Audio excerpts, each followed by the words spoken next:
দুই সাথীকে পাশে নিহাই ঘুমিয়ে আছে নিঝুম নিরালায়। তোমাদেরকে সময়ের হেফাজত করতে হবে। তোমরা তোমাদের জীবনে যে কদিন সময় পাও, যে কদিন হায়াত পাও, প্রত্যেকটা সময়কে যেই মালিকের ইবাদত হিসাবে গণ্য করতে হবে। আজকে মুসলমানরা ঘুমিয়ে আছে। আজকের মুসলমান আবার যদি নারায়ে তাকবীরের ধ্বনি দিয়ে সামনের দিকে এগিয়ে যেতে পারে, বিশ্বাস করেন মুসলমান, পৃথিবীর কুফফাররা ফিলিস্তিনকে নিয়ে ষড়যন্ত্র করা তো দূরের কথা, ফিলিস্তিনের দিকে চোখ তুলে তাকাতে পারবে না। চিল্লায় বলতে হবে ঠিক কিনা? ছোট্ট দুইজন সাহাবী সবচেয়ে বড় কাফেরকে টার্গেট করে ফেলেছে। সাহাবায়ে কেরাম বলতে লাগলেন, ওই যে দেখায় যে আবু জেহেল, ওর কাছে যাও। কিন্তু আবু জেহেলের চারপাশে সৈন্যরা ঘেরাও দিয়ে আছে, খুব সাবধানে যুদ্ধ করতে হবে। ছোট্ট দুইজন সাহাবী হঠাৎ করে মুহূর্তের মধ্যে কাফেরদের সৈন্যের মধ্যে ঢুকে গিয়েছে। কেউ বুঝতে পারে নাই কোন দলের মানুষ। দুইজন সাহাবী, আবু জেহেল ঘোড়ার উপরে বসেছিল। আবু জেহেলের দুই পায়ে আঘাত করে ফেলেছে। এই যে আঘাত খেয়ে আবু জেহেল মাটিতে পড়েছে, এরপরে আজীবন কখনো আবু জেহেল মাটি থেকে উঠে দাঁড়াতে পারে নাই। আল্লাহু আকবার। রব্বুল আলামিন ফেরেশতাদের মাধ্যমে আমাদেরকে 3টা প্রশ্ন করবেন। 3টা প্রশ্নের মাধ্যমে আমরা যদি প্রশ্নগুলো জবাব দিতে পারি, আমাদেরকে আখিরাতের রাস্তা, জান্নাতের রাস্তা যে মালিক সহজ করবেন তিনি কে? আল্লাহর নবী সাল্লাল্লাহু আলাইহি ওয়াসাল্লাম জানিয়েছেন 3 শ্রেণীর মানুষ আছে যাদেরকে কবরে কোনো প্রশ্ন করা হবে না। তারা মরবে বিনা হিসাবে, বিনা জবাবে রব্বুল আলামিন তাদেরকে জান্নাতে ঢুকিয়ে দেবেন। তার মধ্যে নাম্বার 1 হচ্ছে শহীদ। যারা রব্বুল আলামিনের রাস্তায় শহীদ হবে, তারা মরতে দেরি, রব্বুল আলামিন তাদেরকে জান্নাতে ঢোকাতে দেরি না। চিল্লায় পড়ুন সুবহানাল্লাহ। আমরা রব্বুল আলামিনের কাছে বললাম, মালিক শহীদ কানা, তারা কাদের সাথে থাকবে আমাদের জানার দরকার আছে না নেই? আমরা রব্বুল আলামিনের কাছে বললাম, মালিক শহীদ কাদের সাথে থাকবে আমাদেরকে একটু জানিয়ে দেন। রব্বুল আলামিন কত সুন্দর করে, কত চমৎকার করে আমাদেরকে জানিয়ে দিলেন, বান্দা শুনো শোনো, ফাউলাইকা মা'আল্লাযীনা আন'আমাল্লাহু আলাইহিম মিনান নাবিয়্যিন। রব্বুল আলামিন জানিয়ে দিলেন, যারা রব্বুল আলামিনের রাস্তায় শহীদ হবে তাদের হাসরটা যে মালিক নবীদের সাথে দাঁড় করিয়ে দেবেন তিনি কে? এই জন্য রব্বুল আলামিনের কাছে আমরা বললাম, নবীর কাছে বললাম, নবী আমরাও তো শহীদ হতে চাই, আমরাও তো বিনা হিসাবে জান্নাতে যেতে চাই, আমরা কি করতে পারি আমাদেরকে একটু জানিয়ে দেন। বিশ্বনবীর একজন বিখ্যাত সাহাবী, ছোট্ট দুইজন বিখ্যাত সাহাবী মুআয এবং মুআয রাদিয়াল্লাহু তাআলা আনহু, তাদের মাধ্যমে বিশ্বনবী জানিয়ে দিলেন, আল্লাহর প্রিয় হাবিব বদর যুদ্ধের ঘোষণা করে দিয়েছেন। ছোট্ট দুইজন সাহাবী, 7 বছর এবং 11 বছর সাহাবী দুইজন আল্লাহর প্রিয় হাবিবের কাছে এসে বলতে লাগলেন, নবী যুদ্ধে যাচ্ছেন, যোদ্ধা কম পড়ে গিয়েছে, আমাদের কেউ নিয়ে চলেন, আমরাও তো যুদ্ধে গিয়ে যুদ্ধ করে শহীদ হয়ে জান্নাতি হতে চাই। আল্লাহর প্রিয় হাবিব বলতে লাগলেন, তোমরা তো ছোট্ট মানুষ, তোমাদের তরবারি ধরার মতো সাহস নাই, শক্তি নাই, যুদ্ধ করতে গেলে তোমাদের শক্তি লাগবে, সামর্থ্য লাগবে, সেই শক্তিটা তোমাদের কাছে নাই, সুতরাং তোমাদেরকে যুদ্ধে নেওয়া যাবে না। বড় ভাই বলতে লাগলো, নবী আমি তো বড় আছে, আমাকে নিয়ে চলেন, আমার গায়ে শক্তি বেশি। ছোট ভাই ডাক দিয়ে বলে, বড় ভাই আপনি যুদ্ধে গিয়ে শহীদ হয়ে জান্নাতি হবেন, আমি ছোট ভাইকে বুঝি নেবেন না। ছোট ভাই বলতে লাগলেন, নবী বড় ভাই যদিও বয়সের দিক থেকে বড় হয়, কিন্তু শক্তির দিক থেকে আমি বড়, আমি শক্তিশালী, নবী আমাকেও নিয়ে চলেন। আল্লাহর প্রিয় হাবিব বিপাকে পড়ে গিয়েছেন, কি করবেন, কাকে নিয়ে যাবেন? দুইজন ভাই তো আগ্রহী হয়ে গিয়েছেন। আল্লাহর প্রিয় হাবিব বড্ড বজার মানুষ ছিলেন। আল্লাহর প্রিয় হাবিব বলে দিলেন, ঠিক আছে তোমরা মারামারি করো, যে বেশি জয়ী হতে পারবে তাকেই আমরা যুদ্ধে নিয়ে যাব।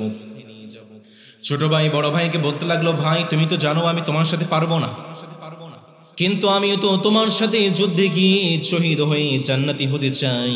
ভাই একটু নরম হয়ে যাও, একটু দুর্বল হয়ে যাও, তোমার সাথে লড়াই করে আমি জিততে চাই। আর আল্লাহর প্রিয় হাবিবকে আমি বলতে চাই, নবী আমি বেশি শক্তিশালী। সুবহানাল্লাহ। ছোট ভাই যখন বড় ভাইকে নিচে ফেলে দিয়েছে, ছোট ভাই বলতে লাগলো, নবী দেখেছেন নাকি আমি তো শক্তিশালী, আমাকেও নিয়ে চলেন। আল্লাহর প্রিয় হাবিবের চোখ দিয়ে পানি বের হয়ে গিয়েছে। আল্লাহর প্রিয় হাবিব ছোট্ট দুইজন সাহাবীকে কোলে নিয়ে নিলেন। আর আকাশের দিকে তাকিয়ে বলতে লাগলেন নবী, আর আকাশের দিকে তাকিয়ে বলতে লাগলেন মালিক, আমার ছোট্ট দুইজন সাহাবী, যদিও গায়ে কোনো শক্তি নাই, কোনো সামর্থ্য নাই, কিন্তু তাদের ঈমানের মধ্যে কোনো কমতি নাই। মালিক, তাদের গায়ে যদিও শক্তি নাই, কিন্তু আমি দয়া করে মায়া করে তাদেরকে যুদ্ধের জন্য কবুল করে নিলাম। ছোট্ট দুইজন সাহাবী যুদ্ধের ময়দানে চলে গিয়েছে সবার আগে। সুবহানাল্লাহ পড়বেন না? সাহাবায়ে কেরামকে বলতে লাগলেন, ও আমার ভাইরা, তোমরা কি জানো নাকি যুদ্ধে আমরা কেন এসেছি? সাহাবায়ে কেরাম বলতে লাগলেন, কেন এসেছো বলো। ছোট্ট দুইজন সাহাবী বলতে লাগলেন, শুনেছি আবু জেহেল আল্লাহর প্রিয় হাবিবকে বড্ড কষ্ট দিয়েছে, তাকে হত্যা করার জন্য এসেছি। আল্লাহু আকবার। ছোট্ট দুইজন সাহাবী সবচেয়ে বড় কাফেরকে টার্গেট করে ফেলেছে। সাহাবায়ে কেরাম বলতে লাগলেন, ওই যে দেখায় যে আবু জেহেল, ওর কাছে যাও। কিন্তু আবু জেহেলের চারপাশে সৈন্যরা ঘেরাও দিয়ে আছে, খুব সাবধানে যুদ্ধ করতে হবে। ছোট্ট দুইজন সাহাবী হঠাৎ করে মুহূর্তের মধ্যে কাফেরদের সৈন্যের মধ্যে ঢুকে গিয়েছে, কেউ বুঝতে পারে নাই কোন দলের মানুষ। দুইজন সাহাবী, আবু জেহেল ঘোড়ার উপরে বসেছিল, আবু জেহেলের দুই পায়ে আঘাত করে ফেলেছে। এই যে আঘাত খেয়ে আবু জেহেল মাটিতে পড়েছে, এরপরে আজীবন কখনো আবু জেহেল মাটি থেকে উঠে দাঁড়াতে পারে নাই। আল্লাহু আকবার।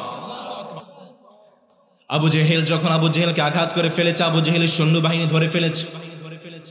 ছোট্ট সাহাবীর ডান হাতে কোপ দিয়েছে, ডান হাত থেকে তরবারিটা দৌড়ে পড়ে গিয়েছে। সাহাবী যুদ্ধ বন্ধ করে দেয় নাই, বাম হাতে তরবারিটা ধরেছে, বাম হাত দিয়ে যুদ্ধ শুরু করেছে। আবু জেহেলের সৈন্য এসে বাম হাতে আঘাত করে ফেলেছে, তরবারিটা দৌড়ে পড়ে আছে। সাহাবী কাঙ্গালের মতো বসে আছেন, তরবারি নাই, কিভাবে যুদ্ধ করবেন, কোনো সামর্থ্য নেই। পিছন থেকে আবু জেহেলের সৈন্য এসে সাহাবীর ঘাড় বরাবর আঘাত করে ফেলেছে। ছোট্ট সাহাবী আল্লাহর রাস্তায় শহীদ হয়ে পুরো বিশ্বের মুসলমানদেরকে জানিয়ে দিয়েছেন, তোমরা যদি বিনা হিসাবে জান্নাতি হতে চাও, ইসলামটাকে প্রচার করতে চাও, তাহলে আমি ছোট্ট সাহাবীর মতো আল্লাহর রাস্তায় শহীদ হয়ে যাও। সুবহানাল্লাহ। এজন্য আল্লাহর নবী হাবিব সাল্লাল্লাহু আলাইহি ওয়াসাল্লাম জানালেন, তোমরা যদি বিনা হিসাবে জান্নাতি হতে চাও, শহীদ হওয়ার দরকার আছে না নেই? আপনারা ফিলিস্তিনের নাম শুনেছেন। ফিলিস্তিনের একজন বোন ডক্টর সাবা করিম, তিনি প্রতিদিন, তিনি একজন বোন, তিনি একজন ডক্টর, তিনি একজন সদ্য বিবাহিত। তিনি প্রতিদিন ফজরের নামাজ আদায় করার পরে পাথর যুদ্ধে বের হয়ে যায়, পাথর কোড়াতে বের হয়ে যায়। রিপোর্টাররা জিজ্ঞাসা করেছে, ও আমার বোন, আপনি প্রতিদিন ফজরের নামাজ আদায় করার পরে কেন পাথর কোড়াতে বের হয়ে যান? আপনি তো সদ্য বিবাহিত, আপনার জন্য ফুল বিছানো, ব্যাট বিছানা বিছানো আছে, আপনি কেন সেখানে যান না? ডক্টর সাবা করিম, সদ্য বিবাহিত ডক্টর, একজন বোন, তিনি জবাব দিয়েছেন, দুনিয়ার মরিচিকার জীবন আমার জন্য নয়, দুনিয়ার বড়, দুনিয়ার মর্যাদা আমার জন্য নয়, দুনিয়ার মর্যাদা আমার জন্য নয়, বরং তো আমি সুমাইয়া রাদিয়াল্লাহু তাআলা আনহার উত্তরসূরি। আমি তো ইসলামের রাস্তায় শহীদ হয়ে সুমাইয়া রাদিয়াল্লাহু তাআলা আনহার সাথে জান্নাতি হতে চাই। আল্লাহু আকবার। এই হচ্ছে ঈমানের চেতনা, শহীদের চেতনা। মুসলমান যদি বিনা হিসাবে জান্নাতে যেতে চান, শহীদি তামান্না হৃদয়ের মধ্যে থাকার দরকার আছে না নেই? এই জন্য ওমর রাদিয়াল্লাহু তাআলা আনহু সব সময় মালিকের কাছে দোয়া করতেন, মালিক, আমাকে আপনি শহীদ হিসেবে কবুল করে নেন। ওমর রাদিয়াল্লাহু তাআলা আনহুর হৃদয়ে সব সময় শহীদের তামান্না ছিল। ওমর রাদিয়াল্লাহু তাআলা আনহু সব সময় দোয়া করতেন, মালিক, আল্লাহুম্মা রযুকনা শাহাদাতান ফি সাবিলিক ওয়ারযুক মাউতি ফি বালাদি রাসূলিক। ওমর সব সময় দোয়া করতেন, মালিক, আমার মরণটাকে আপনি শহীদ হিসেবে কবুল করে নেন, আর দয়া করে মায়া করে আমার মৃত্যুটাকে আপনি নবীজির রওজা মুবারকের পাশে কবুল আর মঞ্জুর করে নেন। পড়ে না আমিন। এইজন্য আমাদের হৃদয়েও শহীদের তামান্না থাকার দরকার আছে না নেই? আরো আসছে বলেন, আছে না নেই? আমাকে শহীদ করে সেই মিছিলে শামিল করে নিও, যেই মিছিলের নেতা মীর হামজা, খুবাইব খাব্বাব, আল্লাহর কাছে ছিল অতি প্রিয়, শামিল করে নিও। পড়েন, আমাকে শহীদ করে সেই মিছিলে শামিল করে নিও। একটু গলার আওয়াজ ছেড়ে বলেন, চিল্লায় পড়ে না আমিন। এই জন্য আল্লাহ সাল্লাল্লাহু আলাইহি ওয়াসাল্লাম বলেছেন, বিনা হিসাবে জান্নাতে দিতে চান, শহীদি তামান্না হৃদয়ের মধ্যে থাকার দরকার আছে না নাই? আল্লাহর নবী সাল্লাল্লাহু আলাইহি ওয়াসাল্লাম 2 নম্বরে বলেছেন, যারা প্রতিদিন প্রতি রাতে সূরাতুল মুলক তিলাওয়াত করে, যারা প্রতি রাতে সূরাতুল মুলক তিলাওয়াত করে, তাদেরকেও যে মালিক বিনা হিসাবে জান্নাতে দিবেন। একটু জোরে সোরে আওয়াজ করে বলুন তো তিনি কে? 3 নম্বর আল্লাহর নবী সাল্লাল্লাহু আলাইহি ওয়াসাল্লাম জানিয়েছেন, যারা জুমার রাতে কিংবা জুমার দিন মৃত্যুবরণ করবে, তাদেরকেও যে মালিক বিনা হিসাবে জান্নাতি দিবেন। একটু গলার আওয়াজ ছেড়ে বলেন তিনি কে? এই জন্য আমরা যদি বিনা হিসাবে জান্নাতে যেতে চাই, এই 3টি পদ্ধতি ফলো করা দরকার আছে না নাই? আমরা মালিকের কাছে তৌফিক চাচ্ছি রব্বুল আলামিন যেন আমাদেরকে বিনা হিসাবে জান্নাতি হওয়ার তৌফিক দিয়ে আমরা সবাই পড়ছি আমিন। সম্মানিত ভাইয়ারা, আমরা আজকে কোন রকম ভূমিকায় না গিয়ে সরাসরি একটি কিতাব থেকে কথা শুনতে চাই। একটু জোরে সোরে আওয়াজ করে বলুন তো সেই কিতাবটির নাম কি? সবাই তো বললেন না, সেই কিতাবটির নাম কি? আজকে আমরা কোরআন আল কারীম থেকে কথা শুনতে চাই। পুরো বিশ্বের মুসলমানদের হৃদয় থেকে রক্ত ঝরছে, পুরো বিশ্বের মুসলমানদের কলিজা থেকে রক্ত ঝরছে। আজকের ইসরায়েল যেভাবে ফিলিস্তিনের গাজাতে মুসলিম নিধনে উন্মাদ হয়ে উঠছে, এর মাধ্যমে ইসরায়েল নিজেকে বর্বর, অভিশপ্ত আর অবাধ্য জাতি হিসাবে নিজেকে পরিচয় করিয়ে দিচ্ছে। আজকের গাজাতে আজকের রিপোর্ট অনুযায়ী প্রতিদিন প্রায় 420 জন করে শিশু মৃত্যুবরণ করছে। কয়েকদিন আগে কাপুরুষ ইসরায়েল গাজার একটি হসপিটাল পর্যন্ত আক্রমণ করেছে। গতকালকে আবার ওয়ার্নিং দিয়েছে, গাজার অন্যতম একটি বড় হসপিটাল আল কুদস হসপিটাল, সেই হসপিটালে নাকি আক্রমণ করবে, যে হসপিটালে প্রায় শত শত হাজার হাজার রোগীরা আহত অবস্থায় পড়ে আছে। আজকের পুরো বিশ্বের মুসলমান মার খাচ্ছে, পুরো বিশ্বের মুসলমান এক অনার্জিবাদ থেকে পড়িয়ে যাচ্ছে। আমরা আল্লাহর নবী সাল্লাল্লাহু আলাইহি ওয়াসাল্লামকে বললাম, নবী, মুসলিম বিশ্বগুলো আস্তে আস্তে মার খাচ্ছে, আমরা কি করতে পারি? গাজাতে মুসলমানরা মার খাচ্ছে, মায়ানমারে মুসলমানরা মার খাচ্ছে, ইন্ডিয়াতে মুসলমানরা মার খাচ্ছে, চীনের উইগুরে মুসলমানরা মার খাচ্ছে, বাংলাদেশেও শত শত আলেমদেরকে জবাই করে দেওয়া হচ্ছে। আমরা আল্লাহর নবী হাবিবকে বললাম, নবী, আমরা কি করতে পারি? একটা পদ্ধতি আমাদেরকে বলেন, মুসলমানদেরকে কিভাবে রক্ষা করতে পারে, কিছু একটা বলেন। আল্লাহর নবী হাবিব সাল্লাল্লাহু আলাইহি ওয়াসাল্লাম বলেছেন, তোমাদের জন্য 6টা কাজ, এই 6টা কাজ যদি মুসলিম জাতি করতে পারে, আমাদেরকে সমস্ত ভয়াবহতা, সমস্ত কুফল থেকে যে মালিক রক্ষা করবেন। একটু জোরে সোরে আওয়াজ করে বলুন তো তিনি কে? কয়টা কাজ? 6টা। কয়টা? তার মধ্যে নাম্বার 1 রব্বুল আলামিন আল্লাহর প্রিয় হাবিবকে জানিয়ে দিচ্ছেন, নবী, আল-আউদাতু ইলাল্লাহ, আল-আউদাতুল কামিলাতু ইলাল্লাহ সুবহানাহু ওয়া তাআলা। আল্লাহর প্রিয় হাবিব পুরো বিশ্বের মুসলমানদেরকে জানিয়ে দিলেন, তোমরা যদি মুসলিম বিশ্বকে বাঁচাতে চাও, মুসলমানদেরকে যদি বাঁচাতে চাও, তোমাদের জন্য নাম্বার 1 হচ্ছে তোমাদের সবাইকে এক মালিকের দিকে ফিরে আসতে হবে। একটু জোরে সোরে আওয়াজ করে বলেন তিনি কে? রব্বুল আলামিন কত সুন্দর করে, কত চমৎকার করে বললেন, وَلَنُذِيقَنَّهُم مِّنَ الْعَذَابِ الْأَدْنَىٰ دُونَ الْعَذَابِ الْأَكْبَرِ لَعَلَّهُمْ يَرْجِعُونَ।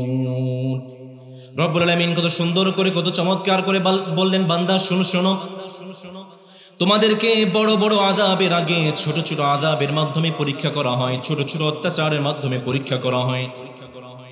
কেন পরীক্ষা করা হয় জানো নাকি? যেন তোমরা মালিকের দিকে ফিরে আসো, তোমরা আল্লাহর দিকে ফিরে আসো।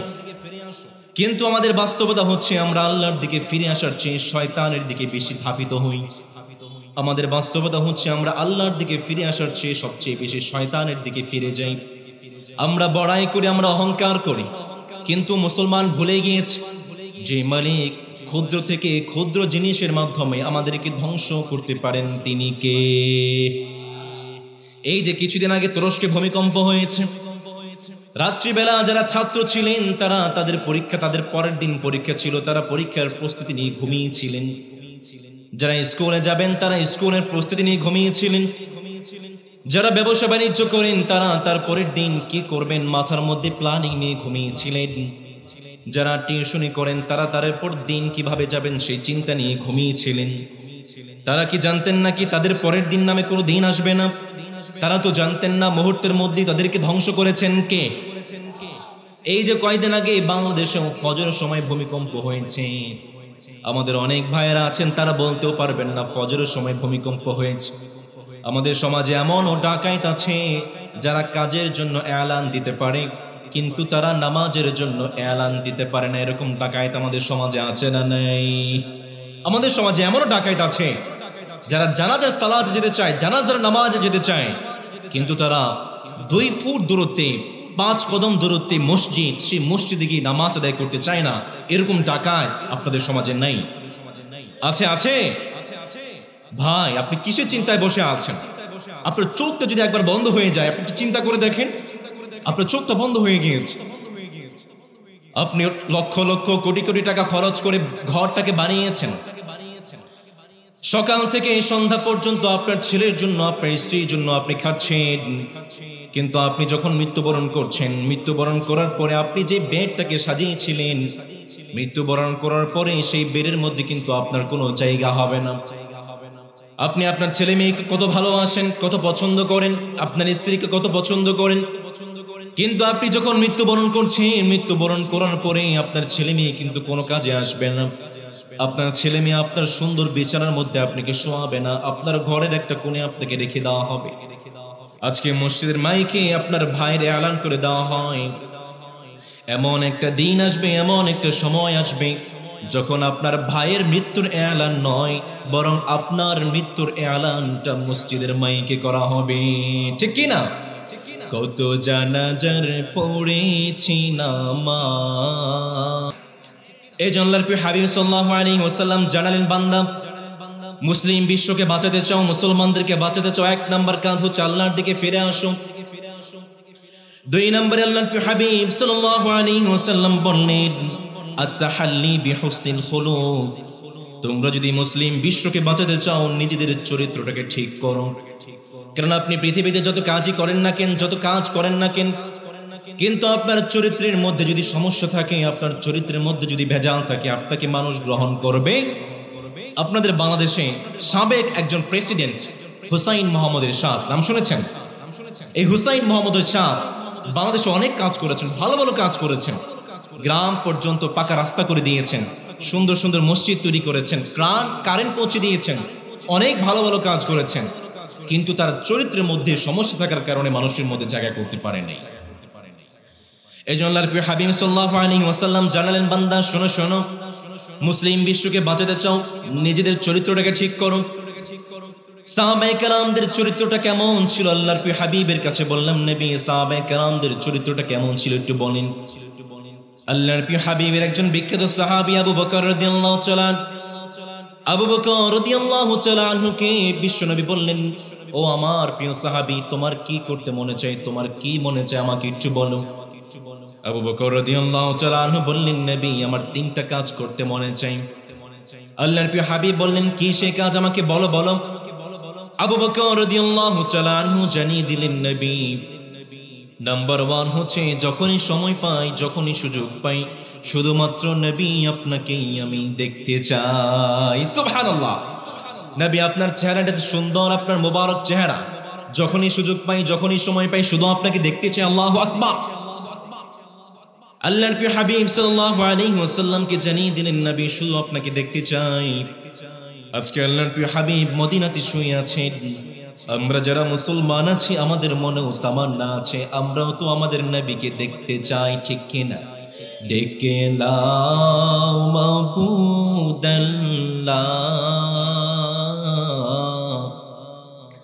রোজা পাকের কিনারে, আমি কেঁদে কেঁদে হই গোসারা, ধন্য করো দিদারে। যারা পারেন পড়বেন। ডেকে লাও মাবুদাল্লাহ, রোজা পাকের কিনারে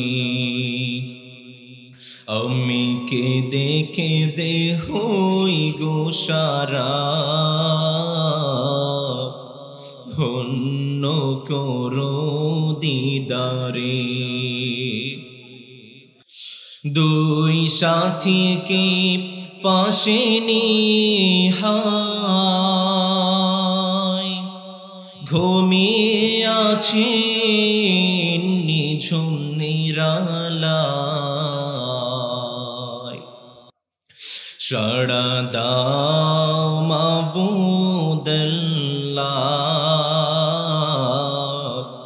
রোজা পাকের কিনারে আমি কেঁদে কেঁদে হই গো সারা, ধন্য করো দিদারে। চিল্লায় পড়তে হবে আমিন। এই জন্য আল্লাহর প্রিয় হাবিব সাল্লাল্লাহু আলাইহি ওয়াসাল্লামকে বললেন, নবী যখনই লুকমান ছিলেন কিন্তু আল্লাহর কাছে বড্ড সম্মানী ছিলেন। আমরা লুকমানকে জিজ্ঞাসা করলাম, ও লুকমান, আপনার সম্মানটা মালিকের কাছে এত বেশি কেন, একটু বলেন। লুকমান আলাইহিস সালাম জানিয়ে দিলেন, আমার ৯টি গুণ আছে, ৯টি গুণের কারণে লুকমানের সম্মানটাকে বাড়িয়ে দিয়েছেন কে? নাম্বার 1 হচ্ছে লুকমান বলছেন, লুকমান সবসময় নিজের চেহারাকে, নিজের দৃষ্টিটাকে নিচের দিকে রাখতেন। ২ নম্বরে লুকমান আলাইহিস সালাম জানালেন, আমি সবসময় মুখটাকে বন্ধ রাখতাম, কোনো অপ্রয়োজনীয় কথা আমি বলতাম না। ৩ নম্বরে লুকমান বললেন, হালাল জীবিকার উপর সন্তুষ্ট ছিলাম, লজ্জাস্থানের হেফাজত আমি করেছি, সত্য কথার উপর সব সময় অটল থেকেছি। ৬ নম্বরে লুকমান বললেন, অঙ্গীকারকে আমি পূরণ করেছি। ৭ নম্বরে বললেন, মেহমানকে আমি সম্মান করেছি, প্রতিবেশীর হক আমি আদায় করেছি। ৯ নম্বরে লুকমান বললেন, সমস্ত অপ্রয়োজনীয় কথা থেকে আমি বিরত থেকেছি। এই ৯টা গুণের কারণে লুকমানের সম্মানটাকে যে মালিক বাড়িয়ে দিয়েছেন তিনি কে? এই জন্য আল্লাহর প্রিয় হাবিব সাল্লাল্লাহু আলাইহি ওয়াসাল্লাম বললেন, মুসলিম বিশ্বকে বাঁচাতে চাও, নিজের চরিত্রকে ঠিক করো। দরকার আছে না নাই? ৩ নম্বরে আল্লাহর প্রিয় হাবিব সাল্লাল্লাহু আলাইহি ওয়াসাল্লাম জানিয়ে দিলেন, আল আমরু বিল মা'রুফ ওয়ান নাহয়ু আনিল মুনকার। আল্লাহর প্রিয় হাবিব জানালেন, মুসলিম বিশ্বকে বাঁচাতে চাও, সৎ কাজের দিকে মানুষকে আহ্বান করো, অসৎ কাজ থেকে নিষেধ করো। আমরা যারা উম্মতে মুহাম্মাদী আছি, আমাদের শ্রেষ্ঠত্বের ৩টা মাপকাঠি আছে। অন্যান্য উম্মত থেকে উম্মতে মুহাম্মাদী শ্রেষ্ঠ হওয়ার 3টা মাপকাঠি আছে। আমরা আল্লাহর প্রিয় হাবিবকে বললাম, নবী সেই মাপকাঠিগুলোকে আমাদেরকে একটু জানিয়ে দেন। রব্বুল আলামিন কত সুন্দর করে, কত চমৎকার করে আমাদেরকে জানালেন, বান্দা শোনো শোনো, কুনতুম খায়রা উম্মাতিন উখরিজাত লিন-নাসি তা'মুরুনা বিল মা'রুফি ওয়া তানহাউনা আনিল মুনকার ওয়া তু'মিনুনা বিল্লাহ। রব্বুল আলামিন পুরো বিশ্বের মানুষকে জানিয়ে দিলেন, বান্দা শোনো শোনো, তোমরা যে উম্মতে মুহাম্মাদী শ্রেষ্ঠ উম্মত, তার কারণ হচ্ছে 3টা। একটু জোরে সোরে আওয়াজ করে বলুন তো, কয়টা? নাম্বার 1 হচ্ছে তোমরা উম্মতে মুহাম্মাদী, তোমাদেরকে আদেশ দেওয়া হয়েছে তোমরা মানুষকে সৎ কাজের দিকে আহ্বান করবে। তোমরা উম্মতে মুহাম্মাদী, তোমরা শ্রেষ্ঠ উম্মত। তোমাদের 2 নাম্বার কারণ হচ্ছে তোমরা মানুষকে অসৎ কাজ থেকে নিষেধ করবে। 3 নাম্বার কাজ হচ্ছে তোমরা এক মালিকের উপর ঈমান আনবে। একটু গলার আওয়াজটা ছেড়ে বলেন তো তিনি কে? শুকরে হক মা বেহতরিনে উম্মতি सरफराज़े इनुमाया दौलती मा गवाहा नीमे बरदी गर उमाब उम्मते वसती मुहब खैरुल उमाब। अल्लाहु আকবার। এজন্য আল্লাহর প্রিয় হাবিব সাল্লাল্লাহু আলাইহি ওয়াসাল্লাম জানিয়ে দিলেন, তোমরা যদি মুসলিম বিশ্বকে বাঁচাতে চাও, সৎ কাজের দিকে মানুষকে আহ্বান করো, অসৎ কাজ থেকে নিষেধ করো। আমরা আল্লাহর প্রিয় হাবিবকে বললাম, নবী আমরা যদি সৎ কাজ থেকে মানুষকে, সৎ কাজের দিকে মানুষকে আহ্বান না করি, অসৎ কাজ থেকে নিষেধ না করি, কি হবে আমাদের একটু জানিয়ে দেন। আল্লাহর প্রিয় হাবিব জানিয়ে দিচ্ছেন, বান্দা শোনো শোনো, আল্লাযী নাফসি বিয়াদিহি, যার হাতে আমার প্রাণ, যে সত্তার হাতে আমার প্রাণ, তিনি কে? আরো জোরে বলেন, তিনি কে? বিশ্বনবী জানিয়ে দিলেন, নবী একটু জিকির করেন, লা ইলাহা। আমরা যদি মানুষকে সৎ কাজের দিকে আহ্বান না করি, অসৎ কাজ থেকে নিষেধ না করি, কি হবে আমাদের একটু জানিয়ে দেন। আল্লাহর প্রিয় হাবিব সাল্লাল্লাহু আলাইহি ওয়াসাল্লাম জানিয়ে দিলেন, আল্লাযী নাফসি বিয়াদিহি, যেই সত্তার হাতে আমার প্রাণ, তোমরা যদি সৎ কাজের দিকে মানুষকে আহ্বান না করো, অসৎ কাজ থেকে নিষেধ না করো, তোমাদের জন্য দুইটা শাস্তি।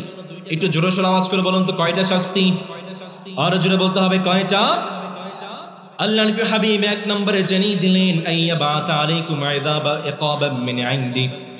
আল্লাহর প্রিয় হাবিব জানিয়ে দিলেন, তোমরা যদি সৎ কাজের দিকে মানুষকে আহ্বান না করো, অসৎ কাজ থেকে নিষেধ না করো, তোমাদের উপর শাস্তি যে মালিক পাঠাবেন তিনি কে? কেমন শাস্তি আসবে? আল্লাহর প্রিয় হাবিবকে বললাম, নবী কেমন শাস্তি আমাদের উপর আসবে একটু জানিয়ে দেন। হযরতে দাউদ আলাইহিস সালাম আল্লাহর একজন সম্মানিত নবী ছিলেন। দাউদ আলাইহিস সালাম কেমন সম্মানিত নবী ছিলেন জানেন নাকি? দাউদ আলাইহিস সালামের ব্যাপারে রব্বুল আলামিন কত সুন্দর করে, কত চমৎকার করে জানিয়ে দিলেন, ওয়ালাকাদ আতাইনা দাউদ মিন্না ফাদলা ইয়া জিবালু আওবিবি মাহু ওয়াত-তায়র। আর রব্বুল আলামিন কত সুন্দর করে, কত চমৎকার করে জানিয়ে দিলেন, বান্দা শুনো শুনো, দাউদকে চিনো নাকি?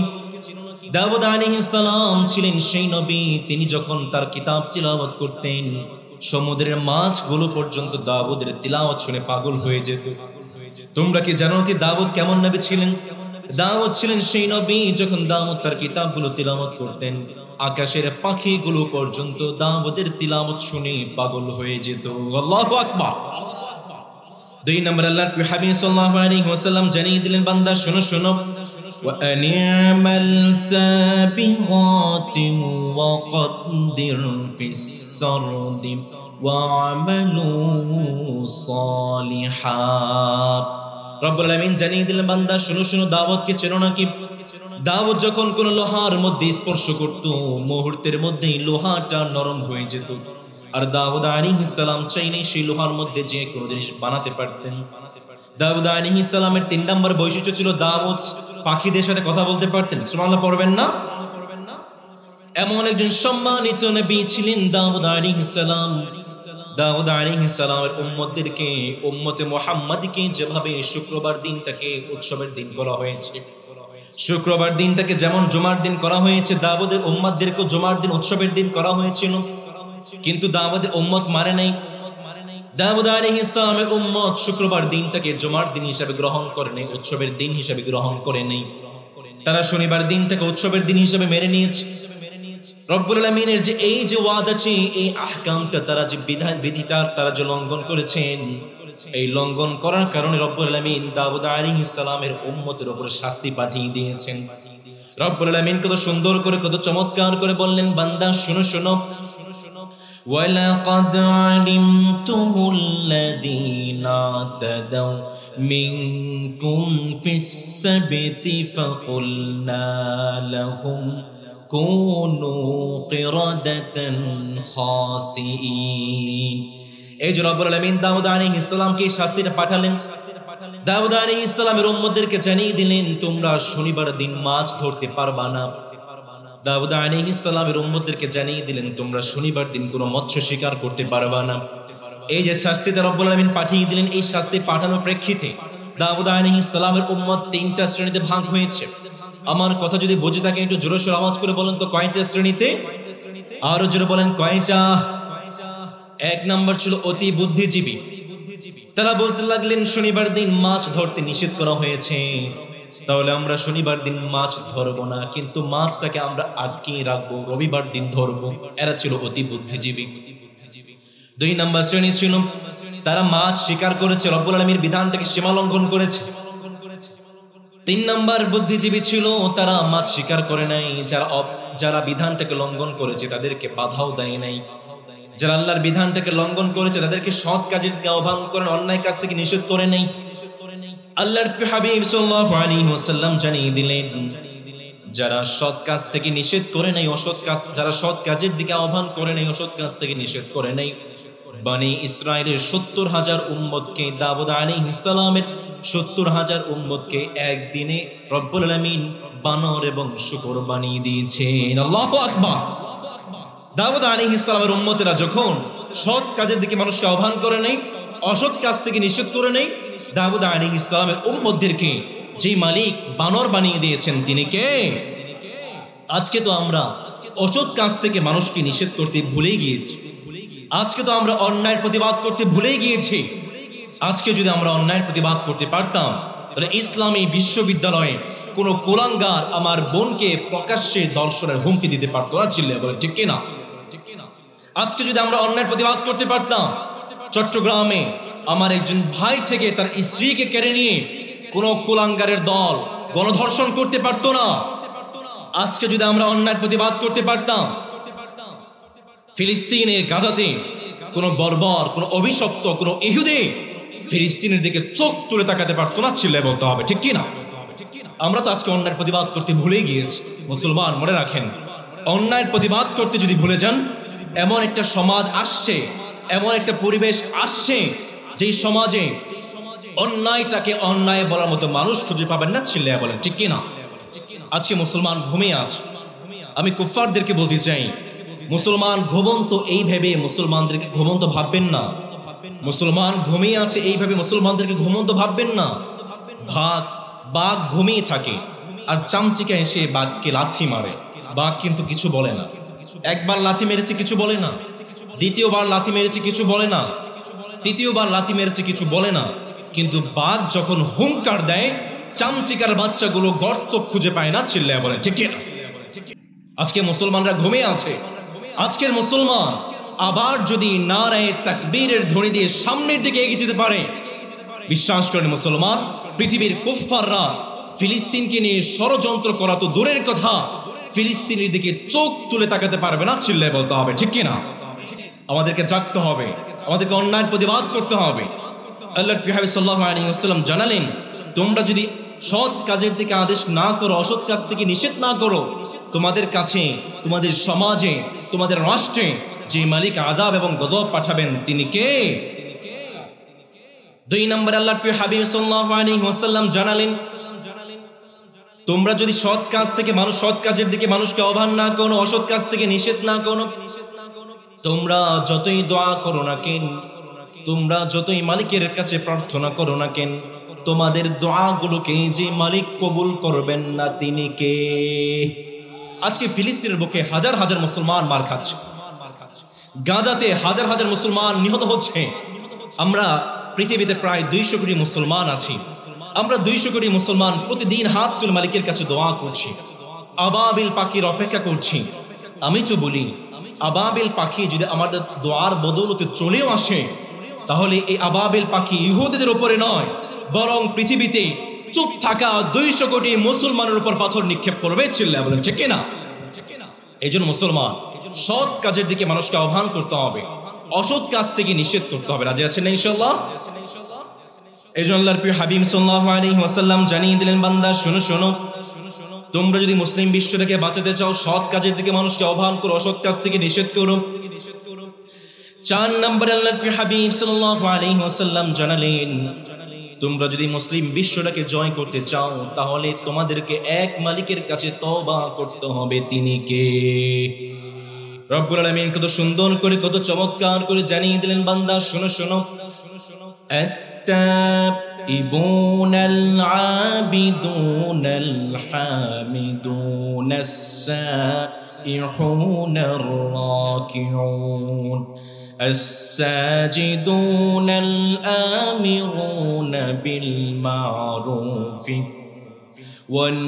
والناهون عن المنكر والحافظون لحدود الله। রব্বুল আলামিন জানিয়ে দিলেন, বান্দা শোনো শোনো, পৃথিবীতে 9 শ্রেণীর মানুষকে আমি ভালোবাসি। তার মধ্যে নাম্বার 1 হচ্ছে আত্তাইবুন, যারা তওবা করে।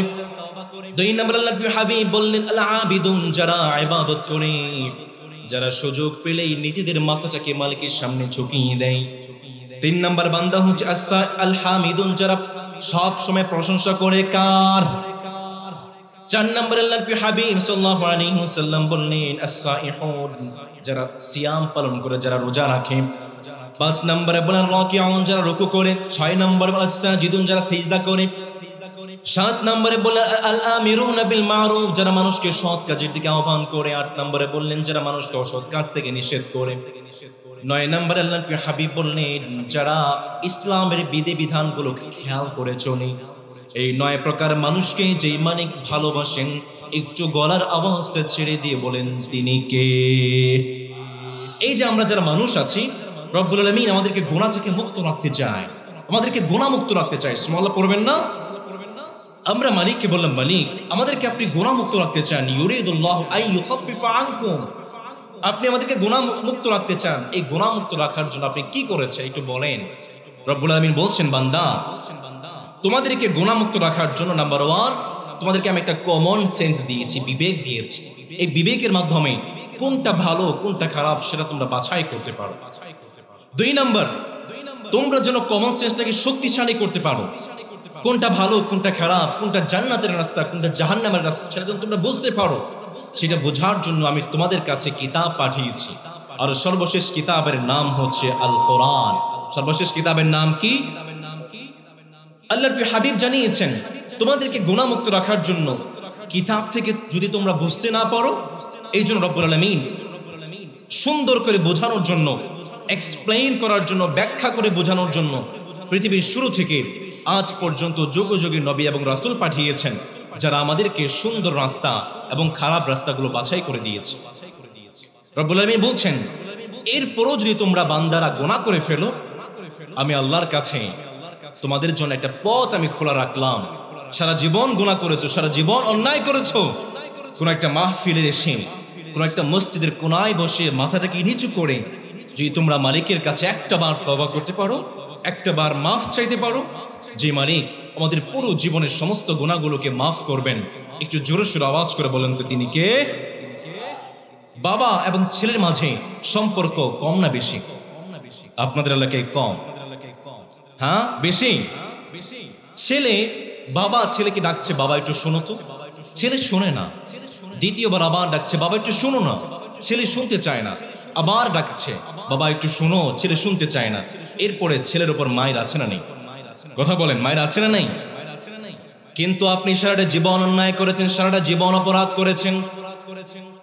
আপনাকে রব্বুল আলামিন 60-70 বছর হায়াত দিয়েছিলেন, আপনি 50টা বছর অন্যায় করলেন, আপনি 50টা বছর অপরাধ করলেন।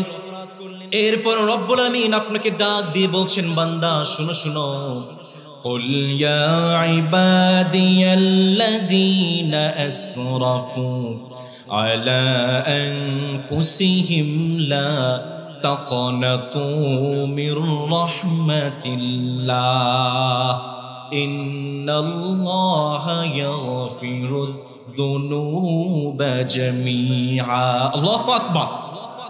রব্বুল আলামিন জানিয়ে দিলেন, বান্দা শোনো শোনো, সারাটা জীবন অন্যায় করেছো, সারাটা জীবন অপরাধ করেছো। কোন একটা মাহফিলের কোনায় বসে, কোন একটা মসজিদের কোনায় বসে যদি নিজের মাথাটাকে নিচের দিকে করে মালিকের কাছে ক্ষমা চাইতে পারো, যে মালিক মুহূর্তের মধ্যেই আমাদের সমস্ত গুনাহগুলোকে মাফ করবেন, তিনি কে?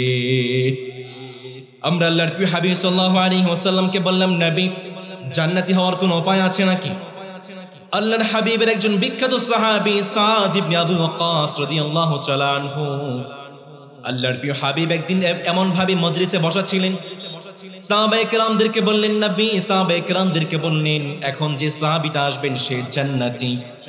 সাহাবায়ে কেরাম দেখতে পেলেন মজলিসে সাদ ইবনে আবি ওয়াক্কাস এসে বসে গিয়েছে। দ্বিতীয় দিন আবার বললেন এখন যে আসবেন সে জান্নাতি। সুবহানাল্লাহ পড়বেন না? সাহাবী আবার দেখতে পেলেন দ্বিতীয় দিন সাদ ইবনে আবি ওয়াক্কাস এসে বসে গিয়েছেন। তৃতীয় দিন আবার দেখতে পেলেন, আবার বললেন এখন যে আসবেন সে জান্নাতি। তৃতীয় দিন আবার সাদ ইবনে আবি ওয়াক্কাস এসে বসে গিয়েছেন। সাহাবায়ে কেরাম অবাক হয়ে গেছেন, কি রে সাদ ইবনে আবি ওয়াক্কাসের মধ্যে এমন কি আছে যার কারণে তিনটা মজলিস আল্লাহর প্রিয় হাবিব জান্নাতি বলে ঘোষণা করলেন? মিশর বিজয়ী আমর ইবনে আস রাদিয়াল্লাহু তাআলা আনহু তিনি ভাবতে লাগলেন কি তার মাঝে আছে, কোন আমলটা আছে, আমাকে খুঁজে বের করতে হবে। সাদ বিন আবি ওয়াক্কাসের কাছে চলে গিয়েছে, ও আমার ভাই তোমাকে তিনটা মজলিস আল্লাহর প্রিয় হাবিব জান্নাতি বলে ঘোষণা করেছে, কি এমন আমল তোমার? আল্লাহর প্রিয় হাবিব সাল্লাল্লাহু আলাইহি ওয়াসাল্লামের সাহাবী জবাব দিয়ে বলে, ভাই আমার বিশেষ তো কোনো আমল নাই, আমার স্পেশাল কোনো আমল নেই, কিন্তু আমি দুইটা আমল করি। নাম্বার 1, আমি যখন ঘুমাতে যাই, সারাদিন কি অপরাধ করেছি, কি অন্যায় করেছি, কি গুনাহ করেছি, যখন আমি ঘুমাতে যাই চোখটা বন্ধ করে মালিকের কাছে তওবা করে আমি ঘুমাতে যাই। 2 নম্বর আমল হচ্ছে, আমি যখন ঘুমাতে যাই সারাদিন আমাকে কে কষ্ট দিয়েছে, কে আমাকে মনোকষ্ট দিয়েছে, কে ব্যবহারের মাধ্যমে কষ্ট দিয়েছে, আমি যখন ঘুমাতে যাই সবাইকে আমি মাফ করে দেই। সুবহানাল্লাহ। এই দুইটা আমলের কারণে আল্লাহর প্রিয় সাল্লাল্লাহু আলাইহি ওয়াসাল্লাম সাদ বিন আবি ওয়াক্কাস রাদিয়াল্লাহু তাআলা আনহুকে তিনটা মজলিসে জান্নাতি হিসেবে ঘোষণা করেছেন। চিল্লায়ে বলেন আল্লাহু আকবার। সুতরাং প্রিয় ভাইরা, আমরা যদি পুরো মুসলিম বিশ্বকে বাঁচাতে চাই, মুসলিম বিশ্বের মুসলমানদেরকে বাঁচাতে চাই, আমাদেরকে সমস্ত গুনাহ থেকে, সমস্ত অপরাধ থেকে যে মালিকের কাছে তওবা করতে হবে। একটু গলার আওয়াজটা ছেড়ে বলেন তো, তিনি কে? আমার যুবক ভাইরা যারা আছেন, আমার যুবক ভাইরা ফিলিস্তিনের জন্য কাজ করতে চায়। বাংলাদেশে প্রায় 8,000 তরুণ 1980 সালে প্রায় 8,000 তরুণ ফিলিস্তিনের পক্ষে সরাসরি ইসরায়েলের বিপক্ষে যুদ্ধ করেছে। সুবহানাল্লাহ পড়বেন না? পুরো বাংলাদেশে প্রায় 8,000 তরুণ ফিলিস্তিনের হয়ে সরাসরি ইসরায়েলের বিপক্ষে যুদ্ধ করেছে। তাদের অনেকে শহীদ হয়েছেন, তাদের জানাজা হয়েছে বাইতুল মুকাররমে। আমার অনেক যুবক ভাইরা আছেন যারা ফিলিস্তিনের জন্য কাজ করতে চায়, গাজার মুসলমানদের জন্য কাজ করতে চান। আপনাদেরকে বলছি আমার যুবক ভাইরা, আল্লাহর প্রিয় হাবিব সাল্লাল্লাহু আলাইহি ওয়াসাল্লামকে বললাম, নবী আমার যুবক ভাইরা যদি ফিলিস্তিনিদের জন্য কাজ করতে চায় কি করতে পারে আমাকে একটু জানিয়ে দেন। আল্লাহর প্রিয় হাবিব সাল্লাল্লাহু আলাইহি ওয়াসাল্লাম বললেন, যুবক ভাইরা যদি ফিলিস্তিনের জন্য কাজ করতে চায়, 1 নম্বর হচ্ছে তাদের সময়ের হেফাজত করতে হবে এবং তাদের পুরো সময়টাকে ইবাদত হিসেবে কবুল করতে হবে। আল্লাহর প্রিয় একজন সাহাবী রব্বুল আলামিনের মাধ্যমে রব্বুল আলামিন আল্লাহর প্রিয় হাবিবকে জানিয়ে দিলেন, সাবাতুন ইউযিল্লুহুমুল্লাহু ফি যিল্লিহি ইয়াওমা লা যিল্লা ইল্লা যিল্লুহ।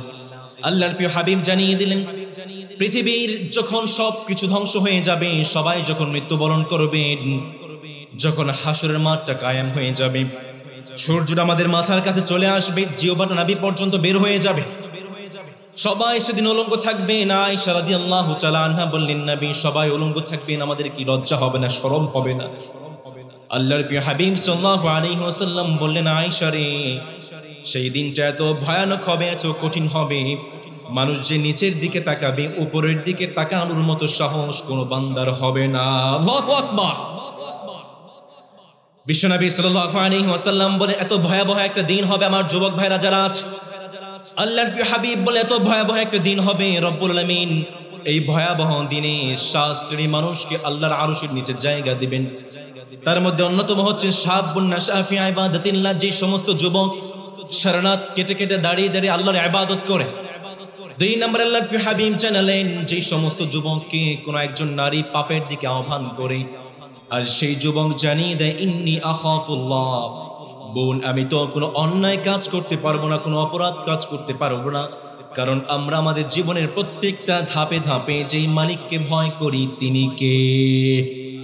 এই যে আল্লাহর প্রিয় হাবিব সাল্লাল্লাহু আলাইহি ওয়াসাল্লাম জানালেন, তোমরা যারা যুবক আছো, তোমরা যদি ফিলিস্তিনের জন্য কাজ করতে চাও, সময়ের হেফাজত করতে হবে, পুরো সময়টাকে ইবাদত হিসেবে গণ্য করতে হবে।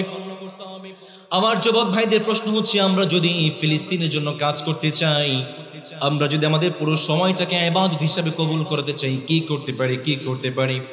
আমার ভাইরা যারা আছেন মনোযোগ দিয়ে শুনতে হবে। আপনাদের ডেইলি একটা রুটিন আমি সেট করে দিয়ে যাই, আপনারা সারাদিন কি করে একটা রুটিন আমি সেট করে দিয়ে যাচ্ছি, খুব মনোযোগ দিয়ে শুনেন। আল্লাহর প্রিয় হাবিব সাল্লাল্লাহু আলাইহি ওয়াসাল্লাম বললেন, আল হুফাযু আলা সালাতিল জামাআ খাসাতান সালাতাল ফজর, আপনারা যদি পুরো সময়টাকে ইবাদত হিসেবে কবুল করতে চান, জামাতের সাথে নামাজ আদায় করতে হবে। 2 নম্বর আল্লাহর প্রিয় হাবিব বলেন, কিয়ামুল লাইল, প্রতিদিন কমপক্ষে 2 রাকাত নফল নামাজ আদায় করবেন ফিলিস্তিনিদের জন্য। রাজি আছেন না ইনশাআল্লাহ? 3 নম্বর আল্লাহর প্রিয় হাবিব বলেন, আল হুফাযু আলা সালাতিন নওয়াফিল, প্রতিদিন কমপক্ষে 12 রাকাত নফল নামাজ আদায় করবেন। আর যদি সম্ভব হয় প্রতিদিন সম্ভব না হলেও দিনে সপ্তাহে 1 দিন হলেও 2 দিন হলে তাহাজ্জুদের নামাজ আদায় করবেন। 4 নম্বর আল্লাহর প্রিয় হাবিব জানালেন, কিরাআতুল কোরআন, কোরআন তিলাওয়াত করবেন। 5 নম্বরে জ্বালালেন প্রত্যেক মাসে 3 দিন করে রোজা রাখবেন। 6 নম্বরে জ্বালালেন গদ্দুল বাসর, নিজের চোখটাকে হেফাজত করবেন। 7 নম্বরে যিকরুদ দাইম, সব সময় জিকির করবেন কার?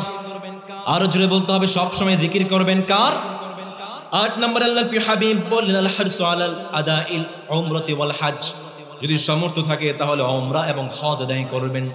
আমার যুবক ভাইরা যারা আছে প্রতি বছর ট্যুর দেয়, কক্সবাজার যায়, সেন্ট মার্টিনে যায়, বান্দরবানে যায়, প্রিয় যুবক ভাইরা যদি সামর্থ্য থাকে কয়েক বছরের টাকা জমান, হজ করে আসেন, উমরা করে আসেন। 9 নম্বরে বললেন বিরুল ওয়ালিদাইন, পিতামাতার খেদমত করেন। 10 নম্বরে বললেন সিলাতুর রাহিম, আত্মীয়দের বন্ধনটাকে আপনি ঠিক করে দেন। 11 নম্বরে বললেন as-সুহবাতুস সালিহা, ভালো মানুষের সংঘর্ষে চলে আসেন। 12 নম্বরে বললেন হুদুরু মাজলিসিন আলিম, সপ্তাহে কমপক্ষে একদিন কোন আলিমের মজলিস আপনি চলে যান। জুমার নামাজে সবার আগে চলে যান, খতিব সাহেবের ওয়াজ শুনেন, খুতবা শুনেন। 13 নম্বর আল্লাহর প্রিয় হাবিব বললেন আদ-দাওয়াতু ইলাল্লাহ, মানুষকে আপনি আল্লাহর দিকে আহ্বান করেন। 14 নম্বর আল্লাহর প্রিয় হাবিব বললেন আল আমরু বিল মারুফ ওয়ান নাহয়ু আনিল মুনকার, আমার যুবক ভাইরা যারা আছেন সমাজের অন্যায়গুলোর বিরুদ্ধে আপনি দাঁড়িয়ে যান। 15 নম্বরে বললেন আপনি এক্সারসাইজ করবেন, জিম করবেন, বিভিন্ন ব্যায়ামাগারে যাবেন। 16 নম্বরে আল্লাহর প্রিয় হাবিব বললেন অসুস্থ মানুষের সেবা করবেন, জানাজার নামাজগুলো আদায় করবেন। সর্বশেষ আল্লাহর প্রিয় হাবিব বললেন আমার যুবক ভাইরা যারা আছেন, আপনারা যদি ফিলিস্তিনিদের জন্য কাজ করতে চান সব সময় এক মালিকের কাছে দোয়া করতে হবে। একটু জোরে সোরে আওয়াজ করে বলেন তিনি কে? আল্লাহর প্রিয় সাল্লাল্লাহু আলাইহি ওয়াসাল্লাম বললেন তোমরা যদি ফিলিস্তিনের জন্য কাজ করতে চাও, নাম্বার 1 তোমাদেরকে সময়ের হেফাজত করতে হবে। তোমরা তোমাদের জীবনে যে কদিন সময় পাও, যে কদিন হায়াত পাও, প্রত্যেকটা সময়কে যেই মালিকের ইবাদত হিসাবে গণ্য করতে হবে। একটু গলার আওয়াজটা ছেড়ে বলেন তো তিনি কে? আমার যুবক ভাইরা যারা আছেন ফিলিস্তিনিদের জন্য যদি কাজ করতে চান, আপনাদের জন্য 2 নম্বর কাজ হচ্ছে ফিলিস্তিনিদের ইতিহাস জানতে হবে। অবৈধ রাষ্ট্র ইসরায়েলের ইতিহাস আপনাদেরকে জানতে হবে।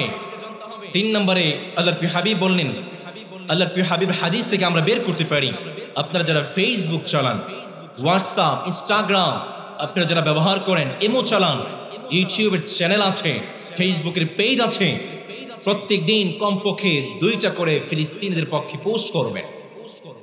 আল্লাহর প্রিয় হাবিব বলেছেন তোমরা তোমাদের সম্পদের মাধ্যমে যুদ্ধ করতে হবে।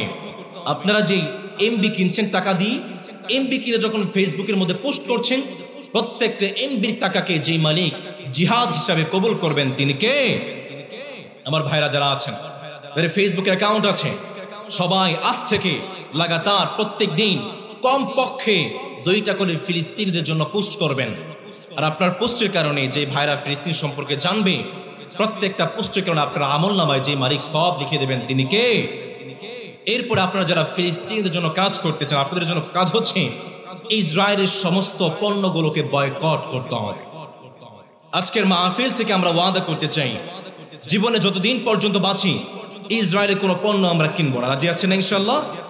আপনার মাঝে যদি বিন্দু পরিমাণ ঈমান থাকে, মুসলমানিত্ব থাকে, আপনি কখনো ইসরায়েলের কোনো পণ্য কিনতে পারবেন না। কারণ আপনি যেই টাকা দিয়ে ইসরায়েল পণ্যগুলো কিনছেন, সেই টাকা দিয়ে আপনার মুসলিম ভাই ফিলিস্তিনিদের উপর গুলি চালানো হচ্ছে। আপনারা ফিলিস্তিনের পণ্য কিভাবে চিনতে পারবেন? আপনারা যখন কোনো একটা পণ্য কিনবেন, পণ্যের গায়ে একটা বারকোড দেওয়া থাকে। বারকোডের মধ্যে শুরুতে লেখা থাকবে 7 to 9। আমি আবার বলছি, যখন কোনো একটা পণ্য কিনছেন, পণ্যের মধ্যে একটা বারকোড দেওয়া থাকে, বারকোডের নিচে কিছু নাম্বার দেওয়া থাকে। নাম্বারের মধ্যে সর্বপ্রথম 7 to 9, এই 3টা নাম্বার যদি দেখতে পান, বুঝতে হবে সেই পণ্যটা ইসরায়েলের পণ্য। আর কোন মুসলমান যতদিন পর্যন্ত ঈমান আছে, যতদিন পর্যন্ত মুসলমানিত্ব আছে, মুসলমানিত্ব থাকার পরে কোনো মুসলমান ইসরায়েলের কোনো পণ্য কিনতে পারে না, ছেলে বলতে হবে, ঠিক কিনা? এই জন্য প্রিয় ভাইয়েরা, প্রিয় যুবক ভাইয়েরা, ইসরায়েলের পণ্যগুলোকে আজ থেকে বয়কট করতে হবে। সর্বশেষ আপনাদের সম্ভব হয় ইসরায়েলে গিয়ে, ফিলিস্তিনে গিয়ে ইসরায়েলের বিপক্ষে যুদ্ধ করতে হবে। আল্লাহর প্রিয় হাবিব বলেছেন, আপনারা যারা মুসলমান আছেন, আল্লাহর প্রিয় হাবিব হিজরত করেছেন মক্কা থেকে মদিনায়। আল্লাহর প্রিয় হাবিব বলেছে এই হিজরতের শেষ হিজরত নয়। পৃথিবীতে এমন একটা সময় আসবে যখন দাজ্জালে ফিতনা বেড়ে যাবে, আর সেই সময়টাতে যে মুসলমান ফিলিস্তিনের মাটিতে অংশগ্রহণ করতে পারবে সেই মুসলমানকে যে মালিক মুমিন হিসাবে কবুল করবেন। একটু জোরে সোরে আওয়াজ করে বলেন তো তিনি কে? আমার যুবক ভাইরা যারা আছেন, আজ থেকে শুরু করতে হবে ইসরায়েলের বিপক্ষে আপনার জান মাল দিয়ে ফিলিস্তিনের পক্ষে যুদ্ধ করতে রাজি আছেন না ইনশাআল্লাহ? কে কে রাজি আছেন দুহাত একটু আল্লাহকে দেখিয়ে দেন। তাকবীর পড়েন, লিল্লাহে তাকবীর, লিল্লাহে তাকবীর, লিল্লাহে তাকবীর। আল্লাহ যেন আমাদেরকে সারাটা জীবন ফিলিস্তিনিদের পক্ষে থাকার তৌফিক দেন, আমরা সবাই পড়ে আমিন। আল্লাহ যেন আমাদেরকে মুসলমানদেরকে পুরো বিশ্বে বিজয় দান করেন, আমরা সবাই পড়ছি আমিন। যতটুকু কথা বলেছি কোরআন এবং হাদিস থেকে বলার চেষ্টা করেছি, এরপরও কোনো মিস ইনফরমেশন যদি আমার মুখ দিয়ে বের হয়ে যায়, রব্বুল আলামিন যেন আমাদের ব্রেন থেকে তা মুছে দেয়, আমরা সবাই পড়ছি আমিন। আমরা যেভাবে এখানে বসেছি রব্বুল আলামিন যেন জান্নাতে ঠিক এভাবেই বসার তৌফিক দেয়, আমরা সবাই পড়ছি আমিন। ওয়া আখিরু দাওয়ানা আনিল হামদুলিল্লাহি রাব্বিল আলামিন। আসসালামু আলাইকুম ওয়া রাহমাতুল্লাহি ওয়া বারাকাতুহু।